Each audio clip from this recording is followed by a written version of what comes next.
are again, Scottsdale Stacker, and this is going to be my third visit to a coin show. Let's check out the coin show.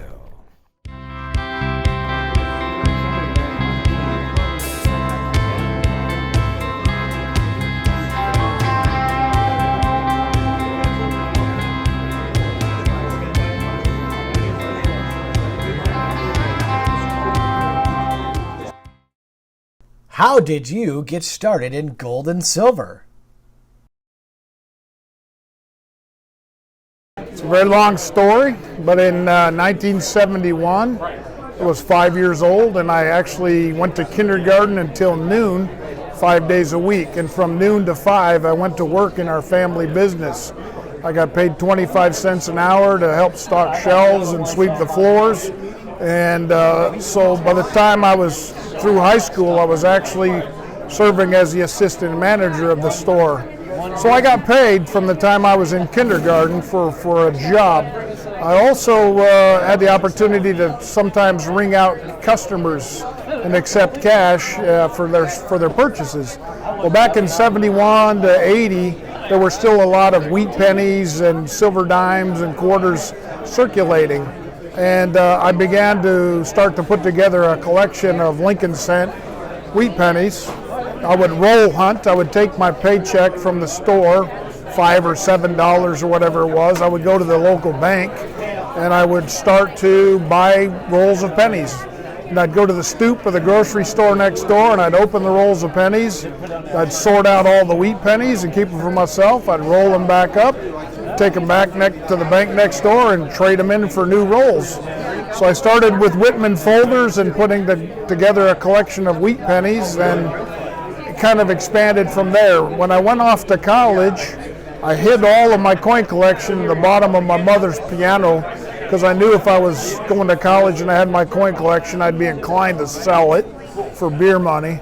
Oh, I didn't say that, but anyway, I might sell it. So I kind of took a break from stacking from 84 till about 92. But in 92, I got stationed in Fort Knox, Kentucky, and I had the opportunity to kind of crank back up my coin collecting. And that's when I first started selling coins, gold, and silver bullion. So for the last 30 years, as a sideline business / hobby, I've been a coin dealer. Also, thank you for your service. Yeah, thank you. What are some tips on coin show etiquette, do's and don'ts? Yeah, I would say, there's a few do's and don'ts to behave yourself while you're at a coin show. For the most part, dealers are really, really busy. And if they're working with a customer, they're probably doing a lot of mental gymnastics and math. Try not to interrupt the interactions between a dealer and a customer if you're waiting, to ask a question. Just kind of be patient, and they'll get around to you, and they'll be able to focus their time and attention on you. I would also say that it's probably okay to ask for a discount based on what they're selling for. But don't push it. For the most part, most dealers ask fair prices, and if they were to give you a big discount from what they're asking, you'd almost question, why was he asking so much in the first place? I rarely discount because I put my pricing fair and honest, and about the only time I would discount for anybody is if we started talking larger quantities.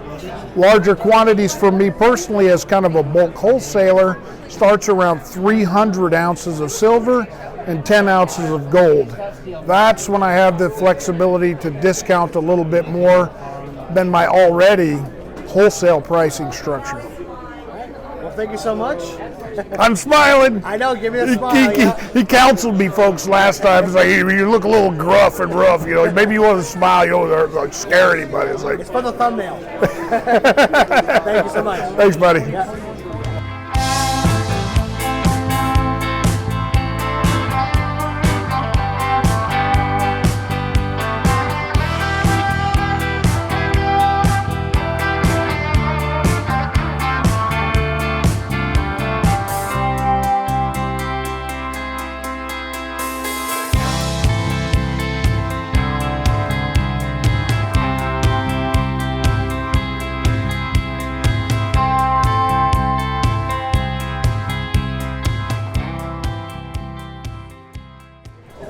right, back here with Barry, the world famous Barry. So everyone wants to know, is like, how did you get started in gold and silver? Well, I take it all the way back to when I was 7 years old. I got started in coins and went through my parents' pocket change. This was back in Canada. And my dad had a sock drawer and he used to throw all his odd and curious stuff in there. And so I picked through that, and I was the only kid out of 5 that showed any interest, so he gave it to me one day. And that got me started. I bought my first mint set from the Royal Canadian Mint in 1964. I was born in 1957, so I was only 7 years old. And it was for $1.91 of product. It cost me $2.99, and I thought that was a really rip-off. Now you get the $1.91 and you pay $40 or $50 for it from the mint. So things have changed over the years. And it was silver, and now they aren't. But getting on to how I got into silver, I was about 5 or 6 years ago. I've always had silver coins, but 5 or 6 years ago I started in bullion. It was probably right at the beginning of COVID, maybe a year or so before COVID that I got going on it, and it's just growing. And I try to reduce my coins, but I've had such a big customer base that I still keep a lot of coins, but I've got more into silver and gold. Okay, so are you a gold or silver guy yourself? I am pretty well 100% silver guy. I love both products, but number one, not everybody can afford gold, but number two, the gold and silver ratio were 1 to 17, 1 to 16 for 2,000 years, from the time of Christ to the mid-70s. And now it's more like 180 to 190 difference. So that puts gold overpriced or silver underpriced. I believe the latter mostly, and I'm not one that subscribes to $200 silver an ounce, but I do easily see it being $50, $60 an ounce. And one of these days, the government won't be able to suppress it any longer, and it will take off. Okay. All right, well, thank you so much, Barry. It's nice meeting with you guys again, and always come down to the Camelback coin show. It's a great time had by all.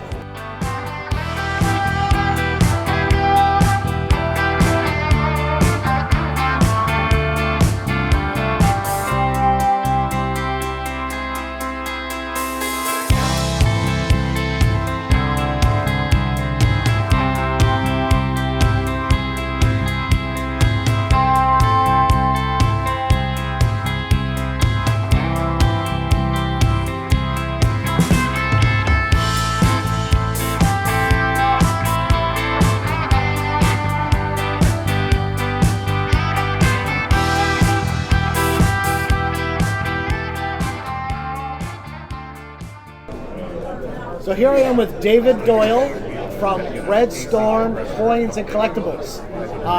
Do you think that gold and silver will go up or down? You know, the answer to that is very, very simple.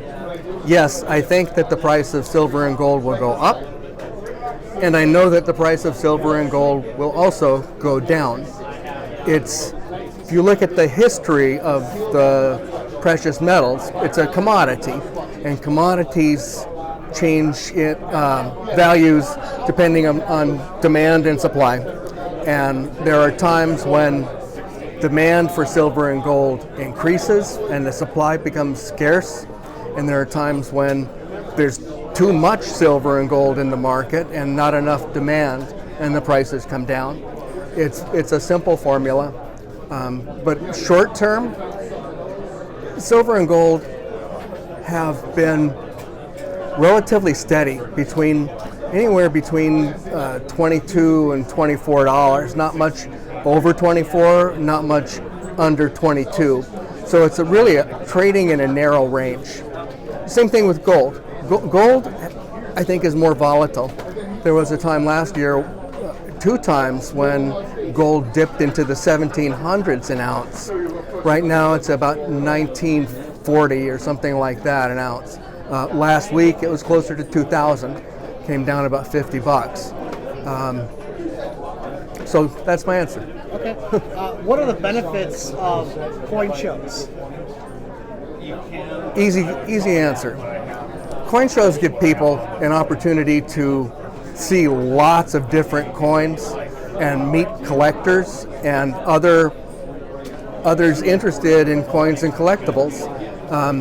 If you get to talk to the sellers, and you know, the thing that really differentiates sellers from sellers is providing customer service. You know, I mentioned that silver and gold is a commodity. You can buy it anywhere, and you can buy it from almost any dealer.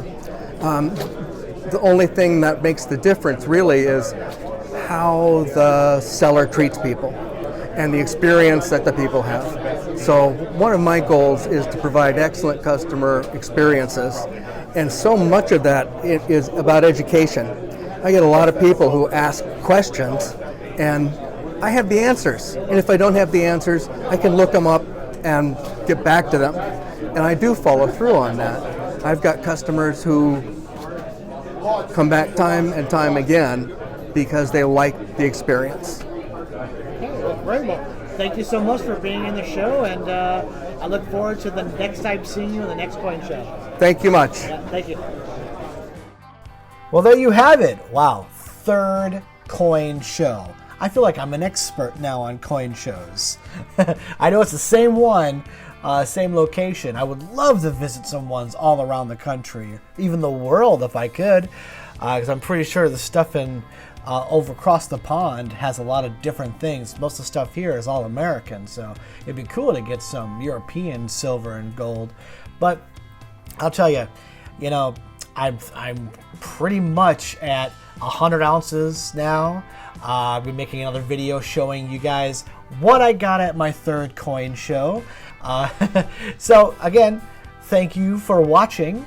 Be sure you like, subscribe, and hit that notification bell, because the next video is going to be what I got at this coin show. Thank you so much.